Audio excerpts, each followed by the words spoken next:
SDR Indian news 21 में आपका स्वागत है। आइए चलते हैं सागर की खास बड़ी खबर की ओर। देसाई रेजिडेंसी में विराजे लाल बाग के राजा। सागर शहर के देसाई रेजिडेंसी में इस वर्ष लाल बाग के राजा के आगमन पर कॉलोनी वासियों के द्वारा भव्य स्वागत किया गया।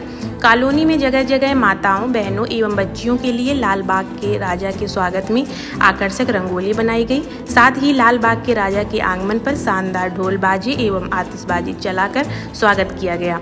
इसके बाद लाल बाग के राजा की स्थापना पंडित हरिओम तिवारी जी के द्वारा कराई गई। स्थापना के पश्चात कॉलोनी वासियों के द्वारा शाम को एकत्रित होने भव्य आरती की गई एवं सभी को प्रसाद का वितरण किया गया। इस्लाउद्दीन की रिपोर्ट।